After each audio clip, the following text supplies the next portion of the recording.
আর 4 দিন পরেই পবিত্র ঈদুল আজহা। গাজীপুরের দুটি মহাসড়ক ঢাকা টাঙ্গাইল ও ঢাকা ময়মনসিংহ মহাসড়কে বেড়েছে যাত্রী ও যানবাহনের চাপ। একদিকে যেমন গ্রাম থেকে পশুবাহী ট্রাক ঢুকছে এই শহরে, তেমনি ছুটি পেয়ে শহর ছাড়ছে এই কর্মজীবী মানুষেরা। আমি এই মুহূর্তে দাঁড়িয়ে রয়েছি গাজীপুরের চন্দ্রা এলাকায়। তার ঢাকা টাঙ্গাইল মহাসড়কের উত্তরবঙ্গের প্রবেশদ্বার খ্যাত যে চন্দ্রা, সেই চন্দ্রায় এখন অবস্থান করছি।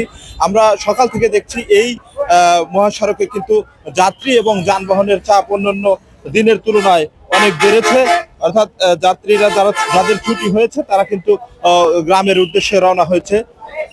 ঘরমুখো মানুষের ভোগান্তির আরেকটি নাম হচ্ছে এই গাজীপুরের চন্দ্রা ত্রিমোর এলাকা। ঈদ এলেই উত্তরবঙ্গের যানবাহন এবং যাত্রীদের চাপে অচল হয়ে পড়ে এই গুরুত্বপূর্ণ মহাসড়কটি।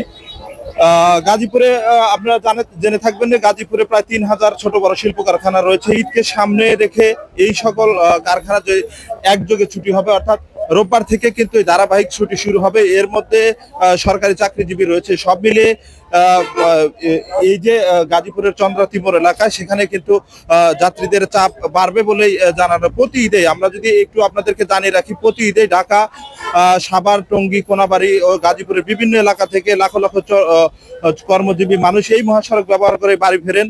ফলে যানবাহন ও যাত্রীর চাপ কয়েকগুণ বেড়ে যায়।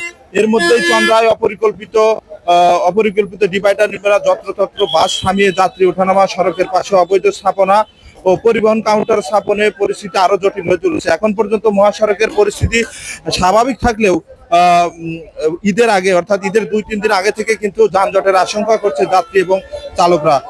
আমরা প্রশাসনের সঙ্গে কথা বলেছি, অর্থাৎ প্রশাসনের গাজীপুরের যে মেট্রোপলিটন শিল্প পুলিশ এবং হাইওয়ে পুলিশের সাথে আমরা কথা বলেছি। তারা যেটি জানিয়েছে যে যানজট নিরসনের জন্য এবার বাড়তি পরিকল্পনা নেওয়া হয়েছে। অতিরিক্ত আইন শৃঙ্খলা বাহিনীর পাশাপাশি বিভিন্ন পয়েন্টে বিজিবি মোতায়েন করা হয়েছে। তারা ঘরমুখো মানুষ যেন স্বস্তিতে বাড়ি ফিরতে পারে এবং পশুবাহী যে ট্রাকগুলো রয়েছে, অর্থাৎ পরিবহনগুলো রয়েছে, সেটিও যেন স্বাভাবিকভাবে চলতে পারে, সেজন্য তারা বিভিন্ন রকম প্রস্তুতি নিয়েছে।